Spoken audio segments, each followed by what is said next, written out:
ಕೆಳಗಿದ್ದವರು ಮೇಲೆ ಬಂದು ಅದೇ ಬಾಗಿಲನ್ನು ಸದೂಡಿದ್ದು ನನ್ನನ್ನು ಸದೂಡಿಕೊಂಡು ಹೋಗಿ ಅಲ್ಲಿ ನಾನು ಬಿದ್ದೆ. ಹೀಗೆ ಒಂದು ಬೊಬ್ಬೆ ಹೊಡೆದಿದ್ದೇನೆ. ಈ ಬೊಬ್ಬೆ ಹೊಡೆಯುವಾಗ ಬಲಗೆ ಕೈ ಹಿಡಿದ್ರು. ಹೀಗೆ ದೂಡುವಾಗ ಬಿದ್ದೆ ಅಲ್ಲ, ತೆಗೆದುಕೊಂಡು ಹೋದದ್ದೆ ಸೀದಾ. ಮುಂಚಿನ ದಿನ ಸಹ ಬಂದಿದ್ದಾರಂತೆ. ನನ್ನ ತಂಗಿ ಮಗಳಿದ್ಲು, ಅವಳ ಹತ್ತಿರ ಬಾಡಿಗೆ ಮನೆ ಉಂಟಾ ಅಂತ ಕೇಳಿದ್ದಾರೆ. ಅವರು ಬಾಗಿಲು ಓಪನ್ ಮಾಡುವಾಗ ಅವರಿಗೆ ಅಂದ್ರೆ ಅವರು ಮಾತಾಡುವ ಸ್ಥಿತಿಯೆಲ್ಲ ಇರ್ಲಿಲ್ಲ. ಅವರು ನಾನೆನಿಸಿದೆ ನನಗೆ ನನ್ನನ್ನು ಕೊಂದ್ರು ಅಂತಲೇ ನೆನೆಸಿದೆ. ಪರ್ಪಲ್ ಕಲರ್ ಆಗಿರ್ಬೋದು, ಬ್ಲಾಕ್ ಕಲರ್ ಹಾಕಿಕೊಂಡಂತಹ ವ್ಯಕ್ತಿಗಳು ಈ ದರೋಡೆ ಮಾಡಿರುವಂತದ್ದು. ನಂತರದಲ್ಲಿ ಯೆಲ್ಲೋ ಕಲರ್ ಮತ್ತು ಬ್ಲಾಕ್ ಕಲರ್ ಅಲ್ಲಿ ಒಂದು ಸ್ಪ್ಲೆಂಡರ್ ಬೈಕ್ ಅಲ್ಲೂ ಕೂಡ ಹೋಗ್ತಾರೆ.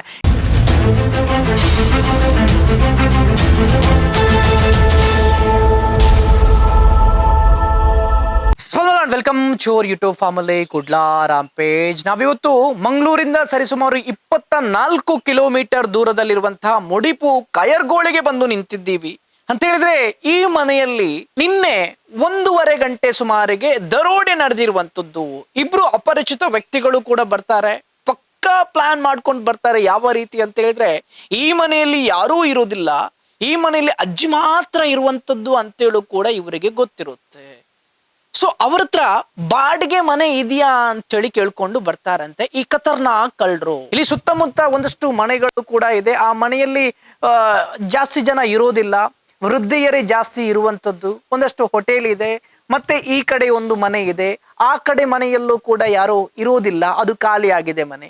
ಆ ನಂತರ ಆ ಕಡೆ ಮನೆ ಇದೆ, ಅಲ್ಲೂ ಕೂಡ ಒಬ್ರು ವೃದ್ಧ ಮಹಿಳೆ ಇರುವಂತದ್ದು ಅಂತೇಳಿ. ಸೊ ಇದನ್ನೆಲ್ಲ ತಿಳ್ಕೊಂಡಂತಹ ಈ ಇಬ್ರು ಖತರ್ನಾಕ್ ಕಳ್ಳರು ಪಕ್ಕಾ ಪ್ಲಾನ್ ಮಾಡ್ಕೊಂಡು ಬರ್ತಾರೆ. ಒಂದೂವರೆಯ ಹೊತ್ತಿಗೆ 1.5 ವರ್ಷದ ಹಿಂದೆ ಬಾಡಿಗೆ ಕೂಡ ಕೊಡ್ತಾ ಇದ್ರು. ಆ ಸಮಯದಲ್ಲಿ ಇಲ್ಲಿ ರಿಪೇರಿ ಕೂಡ ಇತ್ತು ಆ ಮನೆ, ಆ ಕಾರಣಕ್ಕಾಗಿ ಬಾಡಿಗೆ ಕೊಟ್ಟಿರ್ಲಿಲ್ಲ.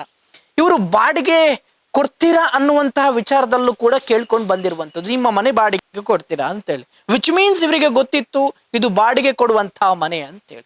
ಸೊ ಅದು ಅಲ್ಲದೆ ಇವರು ಏನ್ ಕೇಳ್ತಾರೆ ಅಂತ ಹೇಳಿದ್ರೆ, ನಾವು ವೆಜ್ ಮಾತ್ರ ಮಾಡೋದು, ನಾನ್ ವೆಜ್ ಮಾಡೋದಿಲ್ಲ ಅಂತಾನು ಕೂಡ ಹೇಳ್ತಾರೆ. ಇವರು ವೆಜ್ ಮಾಡೋದು ಅಂತೇಳು ಕೂಡ ಇವರಿಗೆ ಗೊತ್ತಿತ್ತು, ಇಲ್ಲಿ ನಾನ್ ವೆಜ್ ಮಾಡೋದಿಲ್ಲ ಅಂತೇಳಿ. ಭವಾನಿ ಅವರು 70 ವರ್ಷ ಆಗಿರುತ್ತೆ, ಅವರಿಗೆ ನಡೆಯೋಕ್ಕೂ ಸ್ವಲ್ಪ ಕಷ್ಟ ಆಗಿರುತ್ತೆ. ಅವರು ಈ ಕಿಚನ್ ಅಲ್ಲಿ ಒಂದಷ್ಟು ವರ್ಕ್ ಮಾಡ್ತಾ ಇರ್ತಾರೆ. ಬಾಗಿಲು ತೆರೆಯೋದು ತುಂಬಾ ಕಡಿಮೆ ಅಂತೆ, ಕಿಟಕಿಯಲ್ಲೇ ನೋಡ್ತಾರೆ. ಬಟ್ ಈ ದಿನ ಅವರ ಏನು ಆಗಿದೆ ಅಂತ ಹೇಳಿ ಗೊತ್ತಿಲ್ಲ, ಇವರನ್ನು ಕರೆದ್ರಂತೆ. ಕರೆದ ನಂತರ ಇವರು ಇದೇ ಮೇನ್ ಡೋರ್ ಏನಿದೆ ಅದನ್ನು ಅರ್ಧ ಓಪನ್ ಆಗಿ ಇಟ್ಟಿದ್ರು. ಅಂದ್ರೆ ಅರ್ಧ ಓಪನ್ ಮಾಡಿ ಒಳಗಡೆಯಿಂದ ಇವರು ಯಾರು ಏನು ಎತ್ತ ಅಂತೇಳಿ ಕೇಳಿದ್ರಂತೆ. ಇಷ್ಟೇ ಓಪನ್ ಮಾಡಿ ಯಾರು ಏನು ಎತ್ತ ಅಂತ ಹೇಳಿ ಕೇಳಿದ್ರಂತೆ, ಫುಲ್ ಕೂಡ ಓಪನ್ ಮಾಡಿಲ್ಲ. ಸೊ ಆ ಕಳ್ಳರು ಏನ್ ಮಾಡಿದ್ರು, ಅಲ್ಲಿ ಕೆಳಗಡೆ ನಿಂತಿದ್ರಂತೆ, ಈ ಮೆಟ್ಲ ಹತ್ರ ನಿಂತು ಒಂದಷ್ಟು ಕೇಳ್ತಾ ಇದ್ರು. ಅಂದ್ರೆ ಅಮ್ಮ ಬಾಡಿಗೆ ಮನೆ ಉಂಟಾ ಇಲ್ಲಿ, ಅಥವಾ ನೀವು ಬಾಡಿಗೆ ಕೊಡ್ತೀರಾ ಅನ್ನುವಂತಹ ವಿಚಾರದಲ್ಲೂ ಕೂಡ ಕೇಳಿದ್ರು. ಅವರ ಹತ್ರ ಮಗನ ಹತ್ರ ಏನಾದ್ರು ಇದ್ದೆ ಅದನ್ನು ಕೇಳಿ ಅನ್ನುವಂತಹ ವಿಚಾರದಲ್ಲೂ ಕೂಡ ಅವ್ರು ಹೇಳಿದ್ರಂತೆ. ಇವ್ರ ಹತ್ರ ನೀರು ಕುಡಿಯಮ್ಮ ಅಂತ ಹೇಳಿ ಕೇಳಿದ್ರಂತೆ, ನೀರು ಕೂಡ ಒಳಗಿಂದ ಹೋಗಿ ಕಿಚನ್ಗೆ ಹೋಗಿ ತಂದು ಕೊಟ್ರು ನೀರುನುವೆ. ಅನಂತರದಲ್ಲಿ ನೀವು ಊಟ ಮಾಡಿದ್ರಾ, ಊಟ ಆಯ್ತಾ ಅಂತಾನು ಕೂಡ ಕೇಳಿದ್ರಂತೆ. ಚಾರ್ಜ್ ಇರ್ಲಿಲ್ಲ, ಮೊಬೈಲ್ ಸ್ವಿಚ್ ಆಫ್ ಆಗಿತ್ತು. ಸೊ ಈ ಕಾರಣದಿಂದಾಗಿ ಮೊಬೈಲ್ ಸ್ವಿಚ್ ಆಫ್ ಆಗಿದೆ, ಮಗನ ನಂಬರ್ ತೆಗೆಯೋಕೆ ಆಗೋದಿಲ್ಲ ಅಂತಾನು ಕೂಡ ಹೇಳಿದ್ರಂತೆ. ಸೊ ನಂತರ ಡೋರ್ ಈ ರೀತಿಯಾಗಿ ಕ್ಲೋಸ್ ಮಾಡುವಂತ ಸಂದರ್ಭದಲ್ಲಿ ಈ ಡೋರ್ ಅನ್ನು ಇವರು ತಳ್ಳಿ, ಪಾಪ ಅವರು ಈಗಲೇ ನೋಡಿದ್ರೆ ಗೊತ್ತಾಗುತ್ತೆ ನಿಮ್ಗೆ ಎಷ್ಟು ಏಜ್ ಆಗಿದೆ, ಅವರಿಗೆ ಸ್ವಲ್ಪ ತ್ರಾಣ ಕೂಡ ಕಮ್ಮಿ ಇರುತ್ತೆ. ಸೊ ಈ ಡೋರ್ ಅನ್ನು ಕೂಡ ಇವರು ತಳ್ಳಿ ಏನ್ ಮಾಡ್ತಾರೆ, ಈ ಅಜ್ಜಿಯನ್ನು ಕೂಡ ತಳ್ತಾರೆ ಅಂತ ದೂಡ್ತಾರೆ. ದೂಡಿದಂತ ಸಂದರ್ಭದಲ್ಲಿ ಪಾಪ 70 ವರ್ಷದ ಅಜ್ಜಿ ಅವರು ಬಿದ್ದಿರ್ತಾರೆ. ಇಲ್ಲಿ ಈ ರೀತಿ ಬಿದ್ದಾಗ ಅವರ ಕೈ ಏನಿದೆ ಅದು ಈ ರೀತಿ ಅಡಿಗೆ ಹೋಗಿರುತ್ತೆ. ಸೊ ಆ ಕಾರಣದಿಂದಾಗಿ ಅವರ ಲೆಫ್ಟ್ ಕೈಯಲ್ಲಿದ್ದಂತಹ ಬಂಗಾರ ಏನಿದೆ ಅದನ್ನು ಅವರಿಗೆ ದರೋಡೆ ಮಾಡಿಲ್ಲ. ಅವರ ರೈಟ್ ಕೈಯಲ್ಲಿದ್ದಂತಹ ಬಂಗಾರ ಏನಿದೆ ಮತ್ತು ಅವರ ಕುತ್ತಿಗೆಯಲ್ಲಿ ಒಂದು ಸರ ಏನಿತ್ತು ಅದನ್ನು ಕತ್ಕೊಂಡು ಹೋಗಿದ್ದಾರೆ. ಅವರ ಕಿವಿಯಲ್ಲಿದ್ದಂತ ಓಳೆ ಆಗಿರ್ಬೋದು, ಮೂಗುತ್ತಿ ಒಂದು ಇತ್ತು, ಅದನ್ನು ಏನೂ ಕೂಡ ಮಾಡಿಲ್ಲ. ಈ ರೀತಿಯಾಗಿ ಬಿದ್ದಿದ್ದಾರೆ ನೋಡಿ. ಇಲ್ಲಿ ಒಂಥರ ಎಡ್ಜ್ ತರ ಇದೆ. ಪಾಪ ಅವರು ಮೊದಲೇ ಸ್ವಲ್ಪ ಹಾರ್ಟಿದ್ದು ಪೇಷಂಟ್ ಅವರು, ಅದು ಅಲ್ಲದೆ ಅನಾರೋಗ್ಯದಿಂದ ಇರುವಂತವರು, ಎದ್ದೇಳಕ್ಕೂ ಕೂಡ ಆಗೋದಿಲ್ಲ. ಇಂಥವರ ಹತ್ರ ಈ ಕಳ್ಳರು ಈ ರೀತಿಯಾಗಿ ಬಂದು ದೋಚಿಕೊಂಡು ಅವರನ್ನು ದೂಡಿ ಹೋಗ್ತಾರೆ ಅಂತ ಹೇಳಿದ್ರೆ ಯೋಚನೆ ಮಾಡಿ ಯಾವ ರೀತಿಯ ಮನಸ್ಥಿತಿಯ ಕಳ್ಳರು ಅಂತೇಳಿ. ಸೊ ನಂತರದಲ್ಲಿ ಅವರ ಮಗಳು ಕೂಡ ಬರ್ತಾರೆ ಇಲ್ಲಿಗೆ, ಗಂಡನ ಮನೆಯಿಂದ ತಾಯಿಯನ್ನು ನೋಡೋಕೆ ಅವಾಗ ಬರ್ತಾ ಇರ್ತಾರೆ, ಮಕ್ಕಳಿಗೆ ರಜೆ ಇದ್ದಂತ ಸಮಯದಲ್ಲಿ. ಸೊ ಅವರು ಕೂಡ ಬಂದಾಗ ತಾಯಿ ಡೋರ್ ಓಪನ್ ಮಾಡ್ತಾರೆ. ಡೋರ್ ಓಪನ್ ಮಾಡಿದ ನಂತರ ಈ ರೀತಿಯಾಗಿ ಆಗಿದೆ ಅನ್ನುವಂತಹ ವಿಚಾರದಲ್ಲೂ ಕೂಡ ಹೇಳಿರುವಂತದ್ದು. 1-2 ಮಿನಿಟ್ ಅಲ್ಲಿ ಎಲ್ಲವನ್ನೂ ಕೂಡ ಮಾಡಿ ಎಸ್ಕೇಪ್ ಆಗಿದೆ ಇವರು. ಅದು ಅಲ್ಲದೆ ಇವರು ಏನ್ ಮಾಡಿದ್ದಾರೆ ಅಂತ ಹೇಳಿದ್ರೆ, ಹೋಗುವಾಗ ಈ ಮೇನ್ ಡೋರ್ ಏನಿದೆ ಅದರ ಬಾಗಿಲನ್ನು ಕೂಡ ಹೊರಗಡೆಯಿಂದ ಹಾಕಿ ಹೋಗಿದ್ರಂತೆ. ಯಾಕೆಂತ ಹೇಳಿದ್ರೆ ಇವರು ಇನ್ನು ಹೊರಗಡೆ ಬಂದು ಬೊಬ್ಬೆ ಹಾಕ್ಬಾರ್ದು, ಕಿರಿಚಾಡಬಾರ್ದು ಅನ್ನುವಂತಹ ವಿಚಾರದಲ್ಲೂ ಕೂಡ ಹೊರಗಡೆಯಿಂದ ಬಾಗಿಲನ್ನು ಹಾಕಿ ಹೋಗಿದ್ರು. ಮಗಳು ಬರುವಾಗ ಈ ಬಾಗಿಲು ಹಾಕಿದ್ದನ್ನು ನೋಡುವಾಗ ಅವರಿಗೆ ಗೊತ್ತಾಯ್ತು. ನಂತರ ಅಮ್ಮನನ್ನು ಕರೆಯುತ್ತಾರೆ. ಅಮ್ಮನಿಗೆ ಏನ್ ಮಾತಾಡ್ಬೇಕು ಅಂತೇಳಿ ಗೊತ್ತಾಗೋದಿಲ್ಲ ಅಂತ ಹೇಳಿದ್ರೆ ತುಂಬಾ ಎದುರು ಹೋಗಿದ್ರು. ನಾನು ಕೊಂದ್ರು ಅನ್ನುವಂತಹ ರೀತಿಯಲ್ಲೂ ಕೂಡ ಹೇಳ್ತಾ ಇದ್ರು ಅಂತೆ. ಕೂತ್ರೆ ಹೇಳೋಕ್ಕೂ ಕೂಡ ಕಷ್ಟ ಆಗುವಂಥದ್ದು. ಅವರ ಮೈಯಲ್ಲಿದ್ದ ಬಂಗಾರವನ್ನು ಕದಿದುಕೊಂಡು ಹೋಗ್ತಾರೆ ಈ ಖತರ್ನಾಕ್ ಕಳ್ಳರು ಅಂತ ಹೇಳಿದ್ರೆ ಇವರಿಗೆ ಏನ್ ಮಾಡ್ಬೇಕು ಅಂತೇಳಿ ಸಿಕ್ಕ ಕಡೆಯಲ್ಲಿ ಇವರಿಗೆ ಹೊಡಿಬೇಕು. ಖಂಡಿತವಾಗ್ಲು ಇಂಥವರು ಬದುಕೇ ವೇಸ್ಟ್. ಅವರಿಗೆ ಇಂಥ ಕೆಲಸ ಮಾಡೋದಕ್ಕಿಂತ ಸಾಯೋಗ್ಯ ಆಗೋದಿಲ್ವ ಇವರಿಗೆ? ಒಬ್ಬ ಮಗ ಇದ್ದಾನೆ, ಅವನು ಬರುವಾಗ 10 ಗಂಟೆ ಆಗುತ್ತೆ ರಾತ್ರಿ, ಅವರು ಬೇರೆ ಕೆಲಸಕ್ಕೆ ಹೋಗಿರ್ತಾರೆ. ಸೊ ಈ ಕಾರಣದಿಂದಾಗಿ ಇದನ್ನೆಲ್ಲ ಪಕ್ಕಾ ಪ್ಲಾನ್ ಮಾಡ್ಕೊಂಡೇ ಬಂದಿರುವಂತದ್ದು ಅಂತೇಳಿ. ಒಂದು ಪರ್ಪಲ್ ಕಲರ್ ನ ರೈನ್ ಕೋಟ್ ಹಾಕೊಂಡು ಮತ್ತೊಂದು ಬ್ಲಾಕ್ ಕಲರ್ ನ ರೈನ್ ಕೋಟ್ ಹಾಕೊಂಡು ಇಬ್ರು ಬರ್ತಾರೆ. ಇದೇ ರೋಡಲ್ಲಿ ಆ ಭವಾನಿ ಅನ್ನುವಂತ ವೃದ್ಧ ಮಹಿಳೆಯ ಮನೆಯಿಂದ ಬರ್ತಾರೆ. ಮೊದಲು ಏನೋ ತಿಳ್ಕೊಂಡಿಕ್ಕೆ ಹೋಗಿದ್ದಾರೆ ಅನ್ನುವಂಥದ್ದು ಕೂಡ ಕಾಣುವಂಥದ್ದು. ಅದು ಈ 1:33ಕ್ಕೆ ಬಂದಂತಹ ಸಮಯದಲ್ಲಿ ಆ CCTV ಏನು ಕಾಣ್ತಾ ಇದೆ ಅದರಲ್ಲೂ ಕೂಡ ರೆಕಾರ್ಡ್ ಆಗಿದೆ. ಆ CCTVಯಲ್ಲಿ 1:33ಕ್ಕೆ ಹೋಗುವಂಥದ್ದು. ನಂತರ ಇದೇ ಸರ್ಕಲ್ ಇಂದಾಗಿ ಎದುರುಗಡೆ ಏನು ಸರ್ಕಲ್ ಕಾಣ್ತಾ ಇದೆ ನಿಮ್ಗೆ, ಅದೇ ಸರ್ಕಲ್ ಇಂದಾಗಿ ನೇರವಾಗಿ ಆ ಒಂದು ಟರ್ನ್ ಆಗಿ ಬಂದು ಅಲ್ಲೊಂದೇನೋ ಸ್ಕೂಲ್ ಇದೆ, ಕಾಲೇಜ್ ಇದೆ ಅನ್ನುವಂಥದ್ರಲ್ಲೂ ಕೂಡ ಇಲ್ಲಿಯ ಸ್ಥಳೀಯರು ಹೇಳಿರುವಂಥದ್ದು. ಆ ಕಾಲೇಜ್ನ ಪಕ್ಕದ ಗ್ರೌಂಡ್ ಏನಿದೆ ಆ ಗ್ರೌಂಡ್ ಪಕ್ಕ ಅವರ ಬೈಕನ್ನು ನಿಲ್ಲಿಸಿದ್ದಾರೆ ಅಂತ ಹೇಳಿ ನನಗೆ ಅನಿಸುತ್ತೆ. ಯಾಕಂತ ಹೇಳಿದ್ರೆ ಇಲ್ಲಿ ಮತ್ತೊಮ್ಮೆ CCTV ನೋಡಿದಾಗ ಸರಿಸುಮಾರು 33ರಿಂದ ಈ ರೋಡಲ್ಲಿ ಪಾಸ್ ಆಗ್ತಾರೆ. 1:36ಕ್ಕೆ 3 ನಿಮಿಷ ಆದ ನಂತರ ಗ್ರೌಂಡ್ ತರ ಕಾಣ್ತಾ ಇದೆ. ಆ ಗ್ರೌಂಡ್ ನ ಆಚೆ ಕಡೆ ಇರುವಂತದ್ದೇ ಆ ಅಜ್ಜಿಯ ಮನೆ. ನಾನು ನಿಮಗೆ ತೋರಿಸ್ತಾ ಹೋಗ್ತೀನಿ. ಅಂದ್ರೆ ಇದು ಅಜ್ಜಿಯ ಮನೆಯಿಂದ ಬರುವಂತಹ ರೋಡ್. ಇದು ಕಂಪ್ಲೀಟ್ ಆಗಿ ಅಜ್ಜಿಯ ಮನೆಯಿಂದ ಬರುವಂತಹ ರೋಡ್. ಇಲ್ಲೊಂದು ಮುಡಿಪು ಆಡಿಟೋರಿಯಂ ಅನ್ನುವಂಥದ್ದು ಕೂಡ ಇದೆ. ಇಲ್ಲಿ ನಿಮಗೆ ನೋಡಿದ್ರೆ ಸ್ಪಷ್ಟವಾಗಿ ನಿಂತು ನೋಡಿದ್ರೆ ಗೊತ್ತಾಗುವಂಥದ್ದು ಏನು ಅಂತ ಹೇಳಿದ್ರೆ, ಕಾರ್ನರ್ ಅಲ್ಲಿ ಅವರ ಬೈಕ್ ಅನ್ನು ನಿಲ್ಲಿಸಿ ಅದೇ ಪರ್ಪಲ್ ರೈನ್ ಕೋಟ್ ಆಗಿರ್ಬೋದು, ಬ್ಲಾಕ್ ರೈನ್ ಕೋಟ್ನವರು ಕೂಡ 1:36ಕ್ಕೆ ಇದೇ ಇದರಲ್ಲಿ ಗ್ರೌಂಡ್ ಅಲ್ಲಿ ನಡೆದುಕೊಂಡು ಹೋಗುವಂತ ದೃಶ್ಯವನ್ನು ನೀವು ನೋಡಿದ್ರೆ ಗೊತ್ತಾಗುತ್ತೆ. ಸೊ ಅದರಿಂದ ನಂತರ ಅಲ್ಲೇನೋ ಮನೆ ಕಾಣ್ತಾ ಇದೆ, ಅದೇ ಅಜ್ಜಿದ್ದು ಮನೆ, ಅಜ್ಜಿ ಇದ್ದಂತಹ ಮನೆ. ಸೊ ಆ ಅಜ್ಜಿಯ ಮನೆಗೆ ಹೋಗಿ ಇಬ್ರು 10-12 ನಿಮಿಷಗಳ ಕಾಲ ಮಾತನಾಡಿ ನಂತರ ದರೋಡೆ ಮಾಡಿ ಆ ಚೈನ್ ಅನ್ನು ಆಗಿರ್ಬೋದು, ಕೈಯಲ್ಲಿರುವಂತಹ ಹಳೆಯನ್ನು ಆಗಿರ್ಬೋದು ಅವರು ದರೋಡೆ ಮಾಡಿ ನಂತರ ಇದೇ ದಾರಿಯಲ್ಲಿ ಕೂಡ ವಾಪಸ್ ಹೋಗಿ ಅಲ್ಲಿ ನಿಂತಿರ್ತಕ್ಕಂತಹ ಬೈಕಲ್ಲಿ ಹೋಗಿ ಅವರು ಎಸ್ಕೇಪ್ ಆಗಿದ್ದಾರೆ ಅನ್ನುವಂಥದ್ದು ಕೂಡ ಎದ್ದು ಕಾಣುವಂಥದ್ದು. ಇದನ್ನೆಲ್ಲ ನೋಡಿದಾಗ ನಮಗೆ ಸ್ಪಷ್ಟವಾಗಿ ಗೊತ್ತಾಗುವಂಥದ್ದು ಏನು ಅಂತ ಹೇಳಿದೆಯಾ, ಇಲ್ಲಿಯ ಸ್ಥಳೀಯರೇ ಇದನ್ನು ಮಾಡಿರಬಹುದು ಅನ್ನುವಂತಹ ವಿಚಾರದಲ್ಲಿ. ಇಲ್ಲಂತ ಹೇಳಿದ್ರೆ ಈ ರೀತಿಯಾಗಿ ಅಜ್ಜಿಯ ಮನೆಗೆ ಈ ಕಡೆಯಿಂದ ಗ್ರೌಂಡ್ ಇಂದಾಗಿ ಹೋಗೋಕೆ ಆಗುತ್ತೆ ಅಂತೇಳಿ ಯಾರಿಗೂ ಕೂಡ ಗೊತ್ತಿರ್ಲಿಕ್ಕೆ ಸಾಧ್ಯನೇ ಇಲ್ಲ. ಅಥವಾ ಅಜ್ಜಿಯ ಮನೆಯಿಂದ ವಾಪಸ್ ಬರೋಕೆ ಆಗುತ್ತೆ ಅಂತೇಳಿ ಕೂಡ ಯಾರಿಗೂ ಗೊತ್ತಿರ್ಲಿಕ್ಕೆ ಸಾಧ್ಯನೇ ಇಲ್ಲ. ಈ ರೋಡಲ್ಲಿ ಹೋದ್ರೆ ಈ ಮುಡಿಪು ಆಡಿಟೋರಿಯಂ ಏನು ರೋಡ್ ಇದೆ ಅದರಿಂದ ರೋಡಿನ ನಂತರ ಹೋದ್ರೆ ಇದು ಅಜ್ಜಿಯ ಮನೆಗೆ ಬ್ಯಾಕ್ ಸೈಡ್ ಇಂದ ಕನೆಕ್ಟ್ ಆಗುತ್ತೆ ಅಂತೇನು ಕೂಡ ಯಾರಿಗೂ ಕೂಡ ಗೊತ್ತಿರ್ಲಿಕ್ಕೆ ಸಾಧ್ಯನೇ ಇಲ್ಲ. ಸೊ ಈ ಕಾರಣದಿಂದಾಗಿ ಇವರು ಸ್ಥಳೀಯರೇ ಅಥವಾ ಪಕ್ಕಾ ಮಾಹಿತಿ ಗೊತ್ತಿದ್ದವರೇ ಅನ್ನುವಂಥದ್ದು ಕೂಡ ಎದ್ದು ಕಾಣುವಂಥದ್ದು. ಕನ್ನಡದಲ್ಲಿ ಮಾತಾಡ್ತಿದ್ರು ಅನ್ನುವಂತಹ ಮಾಹಿತಿ ಕೂಡ ಸಿಕ್ಕಿರುವಂಥದ್ದು. ಇನ್ನು ಎದುರುಗಡೆ ಒಂದು ಸರ್ಕಲ್ ಕಾಣ್ತಾ ಇದೆ, ಅಲ್ಲಿ CCTV ಇತ್ತು ಆ ಸರ್ಕಲ್ ನಲ್ಲಿ, ಅದು ಈಗ ಇಲ್ಲ ಅನ್ನುವಂತಹ ವಿಚಾರದಲ್ಲಿ ಇಲ್ಲಿಯ ಸ್ಥಳೀಯರು ಹೇಳುವಂತಹ ಪ್ರಕಾರ ಏನು ಅಂತ ಹೇಳಿದ್ರೆ, ಆ CCTV ಯಾಕೆ ಇಲ್ಲ ಅಂತ ಹೇಳಿದ್ರೆ ಇಲ್ಲಿ ಹೊಯ್ಗೆಗಳು ಹೋಗುತ್ತೆ, ಮತ್ತೊಂದು ಹೋಗುತ್ತೆ. ಸೊ ಈ ಕಾರಣದಿಂದಾಗಿ CCTV ಇದರಲ್ಲಿ ಕವರ್ ಆಗುತ್ತೆ, ಸಿಕ್ಕಿ ಬೀಳ್ತಾರೆ. ಈ ಕಾರಣದಿಂದಾಗಿ ಆ CCTVಯನ್ನು ತೆಗೆದಿದ್ದಾರೆ ಅನ್ನುವಂತಹ ವಿಚಾರದಲ್ಲಿ ಇಲ್ಲಿಯ ಸ್ಥಳೀಯರು ನಮಗೆ ಕೊಟ್ಟಿರುವಂತಹ ಮಾಹಿತಿ. ಅದನ್ನು ಕೂಡ ಗಮನದಲ್ಲಿ ಇಟ್ಕೊಳ್ಬೇಕು. ಯಾಕಂತ ಹೇಳಿದ್ರೆ ಒಂದು ವೇಳೆ ಅದು CCTV ಇರ್ತಾ ಇದ್ರೆ ಕ್ಲೋಸ್ ಅಪ್ ಅಲ್ಲಿ ಅದು ಕವರ್ ಕೂಡ ಆಗ್ತಾ ಇತ್ತು. ಸೊ ಈ CCTVಯಲ್ಲಿ ಇದ್ದ ಕಾರಣ ಅದು ದೂರದಿಂದ ಕವರ್ ಆಗಿದೆ. ನಂತರ ಈ CCTV ಇದೆ, ಮುಡಿಪು ಆಡಿಟೋರಿಯಂ ಏನಿದೆ ಅಲ್ಲೊಂದು CCTV ಇದೆ, ಅಲ್ಲಿಂದ ಜಾಸ್ತಿಯಾಗಿ ಅದು ಕವರ್ ಆಗ್ತಾ ಇಲ್ಲ, ರೋಡ್ಗೆ ಕವರ್ ಆಗ್ತಾ ಇಲ್ಲ, ಅದು ಕಾಂಪೌಂಡ್ ಒಳಗೆ ಮಾತ್ರ ಕವರ್ ಆಗುವಂತದ್ದು ಅಂತ ಹೇಳಿ ಕೂಡ ಇಲ್ಲಿಯ ಸ್ಥಳೀಯರು ಕೊಟ್ಟಿರುವಂತಹ ಮಾಹಿತಿ ನಮಗೆ. ಪರ್ಪಲ್ ಕಲರ್ ಆಗಿರ್ಬೋದು, ಬ್ಲಾಕ್ ಕಲರ್ ಹಾಕಿಕೊಂಡಂತಹ ವ್ಯಕ್ತಿಗಳು ಈ ದರೋಡೆ ಮಾಡಿರುವಂತದ್ದು. ನಂತರದಲ್ಲಿ ಯೆಲ್ಲೋ ಕಲರ್ ಮತ್ತು ಬ್ಲಾಕ್ ಕಲರ್ ಅಲ್ಲಿ ಒಂದು ಸ್ಪ್ಲೆಂಡರ್ ಬೈಕ್ ಅಲ್ಲೂ ಕೂಡ ಹೋಗ್ತಾರೆ. ಇವರು ಯಾರು ಅನ್ನುವಂತ ವಿಚಾರದಲ್ಲೂ ಕೂಡ ಪತ್ತೆ ಹಚ್ಚಬೇಕಾಗಿದೆ. ಯಾಕಂತ ಹೇಳಿದ್ರೆ ಆ ಟೈಮ್ ಅಲ್ಲಿ ಮಳೆ ಇರಲಿಲ್ಲ, ಬಿಸಿಲಿತ್ತು. ಯಾವ ಕಾರಣಕ್ಕಾಗಿ ಬಿಸಿಲಿದ್ದ ಸಮಯದಲ್ಲಿ ಅವರು ರೈನ್ ಕೋಟ್ ಹಾಕಿಕೊಂಡು ಹೋದ್ರು ಅಂತಿಲ್ಲ, ಅದು ಟರ್ಪಲ್ ತರ 100-150ಕ್ಕೆ ಏನೋ ಸಿಗುತ್ತೆ, ಒಂದೇ ಪ್ಲೇನ್ ಬರುವಂತದ್ದು. ಸೊ ಅಂತ ರೈನ್ ಕೋಟ್ ಕೂಡ ಹಾಕಿಕೊಂಡು ಇವರು ಹೋಗಿದ್ದಾರೆ.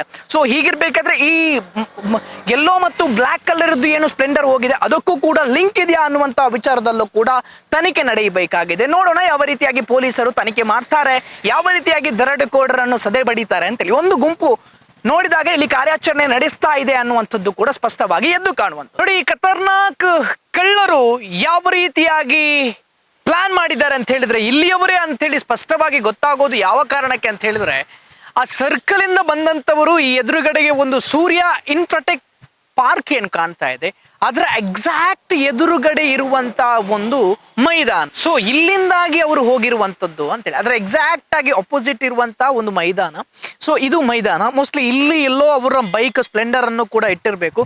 ನಂತರದಲ್ಲಿ ಆ ಎದುರುಗಡೆಗೆ ವೈಟ್ ಏನೋ ಟ್ಯಾಂಕ್ ಏನ್ ಕಾಣ್ತಾ ಇದೆ ಅದೇ ಅಜ್ಜಿಯ ಮನೆ.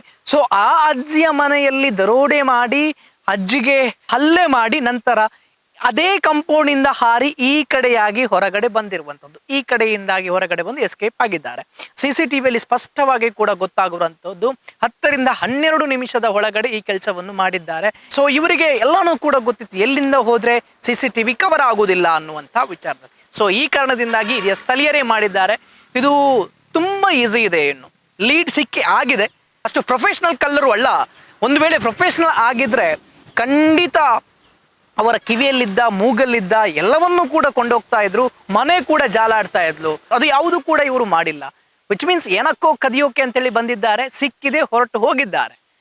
ಎಕ್ಸ್ಪೀರಿಯನ್ಸ್ಡ್ ಕಲ್ಲರ್ ಅಲ್ವೇ ಅಲ್ಲ. ಸೊ ಈ ಕಾರಣಕ್ಕಾಗಿ ಮೊಬೈಲ್ ಕೂಡ ಖಂಡಿತವಾಗ್ಲೂ ಇವರು ಯೂಸ್ ಮಾಡಿದ್ದಾರೆ.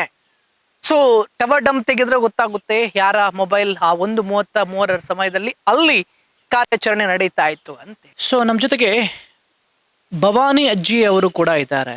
ಸೊ ಇವರನ್ನು ದೂಡಿ ಅವರ ಬಾಯಿಗೆ ಕೈಯನ್ನು ಇಟ್ಟು ಕದಿದ್ಕೊಂಡು ಹೋಗ್ತಾರೆ ಅಂತ ಹೇಳಿದ್ರೆ ಯೋಚನೆ ಮಾಡಿ. ಅಮ್ಮ, ಇವರು ಬಂದು ನಿಮ್ಮ ಹತ್ರ ಏನ್ ಕೇಳಿದ್ರು? ಅದೇ ಬಾಡಿಗೆಗೆ ಬಿಡಾರ ಉಂಟಾ ಅಂತ ಫಸ್ಟ್ ಕೇಳಿದ್ದು. ನಾವು ಬಂಟ್ವಾಳದಿಂದ ಬಂದದ್ದು, ನಮಗೆ ಇನ್ಫೋಸಿಸಲ್ಲಿ ಕೆಲಸ, ನಮಗೆ ಬಿಡಾರ ಬೇಕಿತ್ತು. ಮತ್ತು ಇಲ್ಲಿ ನೀವು ನಾನ್ ವೆಜ್ ಅವರಿಗೆ ಕೊಡೋದಿಲ್ಲ ಅಲ್ಲ, ವೆಜ್ ಅವರಿಗೆಲ್ಲ ಕೊಡೋದು ಅಂತ ಹಾಗೆಲ್ಲ ಹೇಳಿದರು. ಹೌದು, ನಾವು ನಾನ್ ವೆಜ್ ಅವರಿಗೆ ಕೊಡೋದಿಲ್ಲ. ಮತ್ತೆ ಉಂಟೊಮ್ಮೆ ನೀರು ಸಹ ಕೇಳಿದರು. ಅದು ಈಗ ನನಗೆ ನೀರು ಇಲ್ಲಿಡುವಾಗ ನೆನಪಾಯಿತು. ಅದು ಹೊರಗೆ ಬರಲಿಲ್ಲ, ಒಳಗಿಂದಲೇ ಮೆಟ್ಲಲ್ಲಿ ಉಂಟೊಮ್ಮಿಗೆ ನೀರಿಟ್ಟೆ. ನೀರು ಸುಮ್ಮಗೆ ಕುಡಿಲಿಲ್ಲ, ಒಂಚೂರು ಕುಟ್ಟಿದ್ರು, ತಂಬಿಗೆ ಅಲ್ಲಿ ಇಟ್ಟರು. ಮತ್ತೆ ಅದೇ ಬಿಡಾರ ಮಗನ ನಂಬರ ಉಂಟ, ಬಾಡಿಗೆ ಎಷ್ಟು ಅದೆಲ್ಲ ನನಗೆ ಗೊತ್ತಿಲ್ಲ, ಅದು ಮಗನೇ ಹೇಳೋದು ಅಂತ ಹೇಳಿ. ಹಾಗಾದರೆ ಮಗನ ನಂಬರ, ಫೋನ್ ನಂಬರ್ ಅದೆಲ್ಲ ನನಗೆ ಗೊತ್ತಿಲ್ಲ ಅಂಥೇಳಿ ಮೊಬೈಲ್ ಕೊಟ್ಟೆ. ಅದರಲ್ಲಿ ಚಾರ್ಜ್ ಇರಲಿಲ್ಲ. ಅದೇನೋ ಪುಣ್ಯ ಹೊರಗೆ ಕೊಟ್ಟರು ನನಗೆ ಒಳಗೆ. ಮತ್ತು ನಾನು ಹೀಗೆ ಮಾತಾಡಿ ನನಗೆ ಬಾಗಿಲು ಹಾಕುವಾಗ ಮೇಲೆ ಬಂದರು. ಕೆಳಗಿದ್ದವರು ಮೇಲೆ ಬಂದು ಅದೇ ಬಾಗಿಲನ್ನು ಸಹ ದೂಡಿದ್ದು, ನನ್ನನ್ನು ಸಹ ದೂಡಿಕೊಂಡು ಹೋಗಿ ಅಲ್ಲಿ ನಾನು ಬಿದ್ದೆ. ಹೀಗೆ ಒಂದು ಬೊಬ್ಬೆ ಹೊಡೆದಿದ್ದೇನೆ. ಈ ಬೊಬ್ಬೆ ಹೊಡೆಯುವಾಗ ಒಳಗೆ ಕೈ ಹಿಡಿದ್ರು. ಕೈ ಹಿಡಿದು ಈ ಚೈನ್ ಹೀಗೆ ತೆಗೆದು ಹೀಗೆ ಕೈಯಲ್ಲಿ ಅದು ನೇತಾಡೋದು ಸಹ ನೋಡಿದೆ ನಾನು. ಮತ್ತು ಹೇಗೆ ಹೊರಗೆ ರಟ್ಟಿದ್ದಾರೆ ಅಂತ ಇಲ್ಲ, ಒಳಗೆ ತುಂಬ ಹೊತ್ತಿಲ್ಲ, 1-2 ನಿಮಿಷ ಅಷ್ಟೇ. ಕೈ ಬಿಂಗಿ ಬರ್ತಿತ್ತು. ಅದೇ ಇಲ್ಲಿ ದಪ್ಪ ಆಗಿತ್ತು. ಈಗ ಎಂಥದ ಹಚ್ಚಿ ಸ್ವಲ್ಪ ಪರಿಚಯ ಏನಾದರೂ ಇದೆಯಾ? ಅದೇ ಬಾಗಿಲು ತೆಗೆದು ನೋಡುವಾಗ ಒಬ್ಬನನ್ನು ನೋಡಿದ ಹಾಗೆ ಉಂಟು ನನಗೆ. ಅಂದರೆ ಯಾರಾದರೂ ಕೆಲಸಕ್ಕೆ ಹೀಗೆಲ್ಲ ಬರ್ತಾರಲ್ಲ, ಹಾಗೆ ನೋಡಿದ ಹಾಗೆ ಉಂಟು. ಹಾಗೆ ನಾನು ಮಾತಾಡ್ಲಿಕ್ಕೆ ಹೋಗಿಲ್ಲ, ಇದರ ಮಾತಾಡ್ತಿರ್ಲಿಲ್ಲ. ನಿಮ್ದು ಕಿವಿದ್ದು ಇದೆ, ಮೂಗಿದ್ದು ಇದೆ, ಅದನ್ನ ಹೇಳ್ಕೊಂಡೋಗಿ. ಅದೇ ಪುಣ್ಯ, ಕಿವಿದ್ದು ಸರಿ ಹೀಗೆ ಕಾಣ್ತಿತ್ತಲ್ಲ. ಎಲ್ಲರೂ ಹೇಳೋದು ಅದೇ, ಕಿವಿದ್ದನ್ನು ಹೇಗೆ ಇಟ್ಟರು ಅಂತೇಳಿ. ಅಷ್ಟು ಪುರ್ಸೊತ್ತಿಲ್ಲ, ಒಳಗೆ ಬಂದ ಮೇಲೆ ಏನು ಪುರ್ಸೊತ್ತಿಲ್ಲ ಅವರಿಗೆ. ಹೀಗೆ ದೂಡುವಾಗ ಬಿದ್ದಲ್ಲ, ತೆಗೆದುಕೊಂಡು ಹೋದದ್ದೇ ಸೀದಾ. ನಾನೆನಿಸಿದೆ ನನಗೆ ನನ್ನನ್ನು ಕೊಂದ್ರು ಅಂತಲೇ ನೆನೆಸಿದೆ. ಮನೆಗೆ ಬಂದ ತಕ್ಷಣ ನೀವು ಎಲ್ಲಿದ್ರಿ? ಏನು ಡೋರ್ ಬಡಿಯೋ ಸೌಂಡ್ ಕೇಳಿತ್ತಾ ಹೇಗೆ? ಅದೇ ಅಲ್ಲಿ ಅಡಿಗೆ ಕೋಣೆ, ನಮ್ದು ಆಚೆ ಅಡಿಗೆ ಕೋಣೆ, ಅದರಲ್ಲಿ ಎಂಥದ ತರಕಾರಿ ಹೆಚ್ಚಿಕೊಂಡು ಇದ್ದೆ. ಬಂದು ಅಣ್ಣ ಅಣ್ಣ ಅಂತ ಬಾಗಿಲು ಬಡಿದ್ರು. ಹಾಗೆ ಬಂದು ಅಣ್ಣ ಅಣ್ಣ ಅಂತ ಕರೆಯೋದು ಯಾರಾದರೂ ಒಂದು ಪರಿಚಯದವರು ಅಂತ ಹೇಳಿ ಆಗ್ತದಲ್ಲ. ಹಾಗೆ ಬಂದ ಬಾಗಿಲು ಸಹ ಚೂರು ತೆಗ್ದದ್ದು, ನಾನು ಸ್ವಲ್ಪವೇ ತೆಗ್ದದ್ದು. ಇನ್ನು ಮತ್ತೆ ಮಾತಾಡಿ ಎಲ್ಲ ಆಗಿ ಇನ್ನು ಬಾಗಿಲು ಹಾಕ್ತೇನೆ ಅಂತ ಹೇಳೋಕೆ ಇಬ್ಬರು ಸಹ ಬಂದು ಬಾಗಿಲಂತ ದುಡಿದು ನನ್ನನ್ನು ಸಹ ದುಡಿಕೊಂಡು ಆಚೆ. ಅಜ್ಜಿಯ ಮೂಗುತಿ ಕೂಡ ಇದೆ, ಅಜ್ಜಿಯ ಕಿವಿಯೋಳೆ ಕೂಡ ಇದೆ, ಅದನ್ನು ಇವರು ಏನು ಮಾಡಿಲ್ಲ. ಇಲ್ಲಿ ಒಂದು ವೇಳೆ ಕಿವಿಗೆ ಕೈ ಹಾಕ್ತಾ ಇದ್ರೆ, ಯಾಕಂತ ಹೇಳಿದ್ರೆ ಕದಿಯೋಕೆ ಬಂದಿರುವಂತಹ ಕಳ್ಳರು ಗೊತ್ತೇ ಇರುತ್ತೆ ಸಿಕ್ಕಿ ಹಾಕಿಕೊಂಡ್ರೆ ಕಷ್ಟ ಅಂತೇಳಿ. ಸೊ ಇವ್ರು ಏನ್ ಮಾಡ್ತಾರೆ, ಇದ್ದದ್ದನ್ನು ಎಳ್ಕೊಂಡು ಹೋಗುವಂಥದ್ದು. ಕೈಯಲ್ಲಿ ಅದು ಸಣ್ಣ ಬಳೆ ಇತ್ತಂತೆ, ಅದನ್ನು ಕೂಡ ಅವರು ಎಳ್ಕೊಂಡು ಹೋಗಿದ್ದಾರೆ ಅಂತ ಹೇಳಿದ್ರೆ, ಒಂದು ವೇಳೆ ಇದಕ್ಕೆ ಮಿನಿ ಕೈ ಹಾಕ್ತಾ ಇದ್ರೆ, ಕಿವಿಗೆ ಕೈ ಹಾಕ್ತಾ ಇದ್ರೆ, ಅವ ಕಿವಿನೇ ಹರಿತಾ ಇತ್ತು ರೀ. ಪಾಪ 70 ವರ್ಷ ಆಗಿದೆ, ಸೌಖ್ಯ ಕೂಡ ಇಲ್ಲ, ನಡೆಯೋಕೆ ಆಗೋದಿಲ್ಲ, ಕೂತ್ರೆ ಎದ್ದೋಳಕ್ಕೂ ಕೂಡ ಆಗೋದಿಲ್ಲ. ಇದನ್ನೆಲ್ಲ ಗಮನಿಸಿ ಇಂಥ ವೃದ್ಧಿ ಹತ್ರನೂ ಕೂಡ ಬಂದು ಅವರಷ್ಟಕ್ಕೆ ಅವರು ಇರುವ ಹೊತ್ತಿಗೆ ಬಂದು ದೋಚ್ತಾರೆ ಅಂತ ಹೇಳಿದ್ರೆ ಯೋಚಿಸಿ. ಮನೆಗೆ ಯಾರೋ ಕಿಟಕಿ ರಿಪಾರಿಗೆ ಅಂತ ಹೇಳಿ ಬಂದಿದ್ದಾರೆ ಅಂತೆ, ಅದನ್ನೂ ಕೂಡ ನೋಡಿದ್ದಾರೆ. ಅವರು ಬಂದು ಹೋದ ನಂತರ ಇವರು ಬಂದಿರುವಂತದ್ದು. 70 ವರ್ಷದ ಅಜ್ಜಿ ಸರಿಯಾಗಿ ನಿಲ್ಲೋಕಾಗೋದಿಲ್ಲ, ಅವರನ್ನು ದೂಡಿ ಇವರು ಮೈಯಲ್ಲಿದ್ದ ಬಂಗಾರವನ್ನು, ಕೈಯಲ್ಲಿದ್ದ ಬಂಗಾರವನ್ನು ಕಿತ್ಕೊಂಡು ಹೋಗ್ತಾರೆ ಅಂತ ಹೇಳಿದ್ರೆ ಯೋಚನೆ ಮಾಡಿ ಯಾವ ರೀತಿಯ ಮನಸ್ಥಿತಿಯ ಈ ಕಳ್ಳರು ಅಂತ. ಪೊಲೀಸರ ಹಾಗಾದ್ರೆ ಭಯವೇ ಇಲ್ಲ ಅಂತೇಳಿ ಆಯ್ತಾ ಇಲ್ಲ ಇವರಿಗೆ? ಒಂದು ವೇಳೆ ಕಾನೂನಿನ ಭಯ ಇಡ್ತಾ ಇದ್ರೆ ಈ ಅಜ್ಜಿಯನ್ನು ದೂಡಿ ಕದೀತಾ ಹೋಗ್ತಾ ಇದ್ರ ಅಂತ. ನಮ್ ಜೊತೆಗೆ ಭವಾನಿಯವರ ಮಗಳು ಪ್ರತಿಭಾರ್ ಅವರು ಕೂಡ ಇದ್ದಾರೆ. ಇನ್ಸಿಡೆಂಟ್ ಆಗಿ ಒಂದು 2 ಗಂಟೆ 1:50ಕ್ಕೆ ನಾನು ಬಸ್ ಇಳಿದು ಇಲ್ಲಿ ಬರುವಾಗ ಅದೇ 2 ಗಂಟೆ ಆಗಿರ್ಬೋದು. ಬಂದದ್ದು 2 ಗಂಟೆಗೆ ಬಂದದ್ದು, ಮಂಗಳೂರಿಂದ ಬಂದದ್ದು. ಅದೇ ನಾನು ಬರುವಾಗ 2 ಕಡೆ ಸಹ ಬಾಗಿಲು ಹಾಕಿದ್ರು ಇತ್ತು. ಮತ್ತೆ ಬಾಗಿಲು ಬಡ್ದು ಅಮ್ಮನನ್ನು ಕರೆದು ಅವರು ಬಾಗಿಲು ಓಪನ್ ಮಾಡುವಾಗ ಅವರಿಗೆ ಅಂದ್ರೆ ಅವರು ಮಾತಾಡುವ ಸ್ಥಿತಿಯಲ್ಲೇ ಇರಲಿಲ್ಲ. ಅವರು ಅಷ್ಟು ಅವರಿಗೆ ಫುಲ್ ಅವರು ಬ್ಲ್ಯಾಂಕ್ ಆಗಿ ಹೋಗಿದ್ರು, ಫುಲ್ ಅಪ್ಸೆಟ್ ಆಗಿ. ಅವರು ಎಂತ ಮಾತಾಡೋ ಇದ್ರಲ್ಲೆಲ್ಲ ನಾನು ಮತ್ತೆ ಅವರನ್ನು ಎಲ್ಲ ಕುತ್ಕೊಳ್ಳಿಸಿ ಇದು ಮಾಡಿ ಸಮಾಧಾನ ಮಾಡಿ ಮತ್ತೆ ಕೇಳುವಾಗ ಹೇಳಿದರು, ನನ್ನನ್ನು ಯಾರೋ ಇಬ್ಬರು ಬಂದು ನನ್ನನ್ನು ಕೊಲ್ತಿದ್ರು, ಮತ್ತೆ ನಂದು ಇದೆಲ್ಲ ಬಳೆ ಚೈನೆಲ್ಲ ಎಳೆದುಕೊಂಡು ಹೋದರು. ಈ ಥರ ಎಲ್ಲ ಕೇಳಿ ಅದೇ ಬನ್ನೆ ಬಾಡಿಗೆಗೆ ಬೇಕು ಹಾಗೆ ಹೀಗೆ ಅಂತೆಲ್ಲ ಕೇಳಿಬಿಟ್ಟು ಅದೇ ಮತ್ತೆ ಆಯಿತು ಅಂತೇಳಿ ಅವರು ಬಾಗಿಲು ಹಾಕುವಾಗ ಅವರನ್ನು ತಳ್ಳಿಬಿಟ್ಟು ಅದೇ ಇದೆಲ್ಲ ತೆಗೆದುಕೊಂಡು ಹೋದ್ರು ಅಂತ ಹಾಗೆ ಹೇಳಿದ್ರು ಅಮ್ಮ ನಂಗೆ. ಹಾ, ಒಂದು ಕೈದು ಮಾತ್ರ. ಅದು ಇನ್ನೊಂದು ಕೈ ಅವರು ಬಿದ್ದಿರುವಾಗ ಅದರ ಮೇಲೆ ಬಿದ್ದಿದ್ರು, ಕೈ ಅಡಿಯಲ್ಲಿತ್ತು ಅವರದು ಎಡಕೈ. ಬಲಕೈದ್ದು ಇದು ಮತ್ತು ಚೈನ್ ಅನ್ನು ಎಳೆದುಕೊಂಡು ಆವಾಗಲೇ ಹೋಗಿದ್ದಾರೆ. ಒಂದು 5 ನಿಮಿಷದೊಳಗೆ ಸೀದಾ ಹೋಗಿದ್ದಾರೆ. ಅವರಿಗೆ ಅಂದ್ರೆ ಅವರು ಯಾವುದ್ರಲ್ಲಿ ಬಂದಿದ್ದಾರೆ ಏನು ಎಂತ ಅಂತ ಇವರಿಗೆ ಗೊತ್ತೇ ಇಲ್ಲ. ಮನೆ ಒಳಗಡೆ ಇದ್ರು ಅಮ್ಮ. ನೇಬರ್ಸ್ ಎಲ್ಲ ಫುಲ್ ಎಲ್ಲ ಹೆದ್ರಿ ಹೋಗಿದ್ದಾರೆ. ಅವರ ಮನೆಯ ಪಕ್ಕದಲ್ಲೇ ಒಂದು ಮನೆ ಇದೆ. ಸೊ ಅಲ್ಲೂ ಕೂಡ ಆ ದಿನದಂದು ಒಬ್ಬರೇ ಅಜ್ಜಿ ಇದ್ದಿರುವಂಥದ್ದು, ಶ್ರೀವತ್ಸಾರ್ ಅವರ ತಾಯಿ. ಸೊ ಅವ್ರ ಹತ್ರ ನಾನು ಮಾತಾಡಿಸ್ತಾ ಹೋಗ್ತೇನೆ, ಏನಾಗಿತ್ತು ಆ ತಾಯಿ ಹತ್ರ ಬಂದು ಏನೆಲ್ಲ ಕೇಳಿದ್ರು ಅಂತೇಳಿ. ಸರ್, ಆ ದಿನ ಘಟನೆ ನಡೆದಂಥ ದಿನ ನಿಮ್ಮ ಮನೆಗೂ ಕೂಡ ಬಂದು ಏನೋ ಕೇಳಿದ್ರಂತೆ, ನಿಮ್ಮ ತಾಯಿ ಹತ್ರ ಏನು ಕೇಳಿದ್ರು ಸರ್? ನನ್ನ ತಾಯಿ ಹತ್ತಿರ ಭಟ್ರಿದ್ದಾರೆ ಅಂತೇಳಿ ಕೇಳಿದರು. ಅವರು ನಾನು ಮಗ, ನಾನು ಬಂದಿರಲಿಲ್ಲ, ಹೊರಗೆ ಹೋಗಿದ್ದೆ, ಬಂದಿರಲಿಲ್ಲ, ಇಲ್ಲ ಬರಬೇಕಷ್ಟೇ ಅಂತೇಳಿ ಹೇಳಿದರು. ಮತ್ತು ಅವ್ರ ಹತ್ತಿರ ಒಂದು ಪೇಪರ್ನಾಗೆ ಇತ್ತು ಅಂತೇಳಿ ಹೇಳಿದರು ತಾಯಿ. ರೈನ್ ಕೋಟ್ ಹಾಕಿದ್ರು, ಹೆಲ್ಮೆಟ್ ಹಾಕಿದ್ರು ಇಬ್ಬರು. ಮನೆಗೆ ಬಂದು ಕಾಲಿಂಗ್ ಬೆಲ್ ಮಾಡಿದ್ದಾರೆ. ತಾಯಿ ಕಿಟಕಿ ಓಪನ್ ಮಾಡಿ ಮಾತಾಡಿದ್ದಾರೆ, ಬಾಗಿಲು ತೆಗಿಲಿಲ್ಲ, ಹಾಗೆ ಹೋಗಿದ್ದಾರೆ ಹಿಂದೆ. ಅಲ್ಲಿ ಆಚೆ ಮನೆಯಲ್ಲಿ ಆದ ಇನ್ಸಿಡೆಂಟ್ ಆದ ಅದೇ ಟೈಮಿಗೆ 1 ರಿಂದ 1:30 ಒಳಗೆ. ಮುಂಚಿನ ದಿನ ಸಹ ಬಂದಿದ್ದಾರಂತೆ. ನನ್ನ ತಂಗಿ ಮಗಳಿದ್ಲು, ಅವಳ ಹತ್ತಿರ ಬಾಡಿಗೆ ಮನೆ ಉಂಟಾ ಅಂತ ಕೇಳಿದ್ದಾರೆ. ಇಲ್ಲ ಅಂತೇಳಿ ಹೇಳಿದಾಳೆ ಅವಳು. ಹೋಗಿದ್ದಾರೆ ಹಿಂದೆ. ಇವರೇ ಅಂತ ಗೊತ್ತಿಲ್ಲ, ಬಂದಿದ್ದಾರೆ ಅವರು, ಹಿಂದಿನ ದಿನವೂ ಬಂದಿದ್ದಾರೆ. ತಲೆ ಸ್ವಲ್ಪ ಬೋಳಾಗಿತ್ತು, ಸಾಧಾರಣ 30 ರಿಂದ 35 ವರ್ಷ ಪ್ರಾಯದವರು. ಒಬ್ಬನೇ ಬಂದದ್ದು, ಗೇಟಿನ ಒಳಗೆ ಬರಲಿಲ್ಲ, ಹೊರಗಿಂದಲೇ ಮಾತಾಡಿದ್ದಾರೆ. ಬಾಡಿಗೆ ಉಂಟಾ ಅಂತ ಕೇಳಿದ್ದಾರೆ. ಸ್ವಲ್ಪ ಕುರ್ಚಲು ಗಡ್ಡ ಇತ್ತು ಅಂತೇಳಿ ಹೇಳಿದಾಳೆ ಅವಳು. ಕನ್ನಡದಲ್ಲಿ ಮಾತಾಡಿದ್ದಾರೆ. ಮರುದಿನ ಅವಳು ಇರಲಿಲ್ಲ, ಹೋಗಿದ್ದಾಳೆ, ಉಪ್ಪಿನ ಅಂಗಡಿ ಅವಳ ಮನೆ ಹೋಗಿದ್ದಾಳೆ. ಮರುದಿನ ತಾಯಿ ಮಾತ್ರ ಇದ್ದದ್ದು. ಊರಿನವರು ಅಥವಾ ಗೊತ್ತಿದ್ದವರು, ನಮ್ಮನ್ನು ಗೊತ್ತಿದ್ದವರೇ ಇರ್ಬೋದು, ಅಥವಾ ನಮ್ಮ ಬಗ್ಗೆ ತಿಳಿದುಕೊಂಡು ಬಂದಿದ್ದಾರೆ ಅಂತೇಳಿ ಕಾಣ್ತದೆ ನಮಗೆ. ಭಟ್ರು ಅಂತ ಕೇಳಲಿಕ್ಕೆ ಸಾಧ್ಯ ಇಲ್ಲ. ಹೊರಗಿನವರಿಗೆ ಗೊತ್ತಿರ್ಲಿಕ್ಕಿಲ್ಲ ನಾನು ಭಟ್ರು ಅಂತ, ಇಲ್ಲಿ ಅವರಿಗೆ ಮಾತ್ರ ಗೊತ್ತಿರ್ತದೆ. ಮಧ್ಯಾಹ್ನ ಹೀಗೆ ಮಾರ್ಗದ ಬದಿಯಲ್ಲಿ ಆಗ್ತದೆ ಅಂತ ಹೇಳಿದರೆ ಭಾರಿ ಹೆದರಿಕೆಯ ವಿಷಯವೇ. ಮತ್ತು ಇಲ್ಲಿ CCTV ಇಲ್ಲ, ಅದೊಂದು ಡ್ರಾಬ್ಯಾಕ್ ಕಾಣ್ತದೆ ನನಗೆ. ಇನ್ಸಿಡೆಂಟ್ ಆದ ಮೇಲಾದರೂ ಗೊತ್ತಾಗ್ತದೆ CCTV ಇದ್ದರೆ ಯಾರು ಅಂತೇಳಿ. ಮೊದಲೇ ಸ್ಕೆಚ್ ಹಾಕಿರ್ಬೋದು, ಯಾವ ಮನೆಯಲ್ಲಿ ಎಷ್ಟು ಜನ ಇದ್ದಾರೆ, ಒಬ್ಬೊಬ್ಬರು ಇರುವ ಮನೆ ಯಾವುದು ಅಂತೇಳಿ ಎಲ್ಲ ನೋಡಿಕೊಂಡಿರ್ತಾರೆ. ನಮ್ಮ ಜೊತೆಗೆ ಪುಷ್ಪಾ ಮತ್ತು ಯಶೋಧಾರ್ ಅವರು ಕೂಡ ಇದ್ದಾರೆ, ಆಶಾ ಕಾರ್ಯಕರ್ತರು. ಸೊ ಇವರ ಮನೆಗೆ ನಿರಂತರವಾಗಿ ಬರ್ತಾ ಇದ್ರು.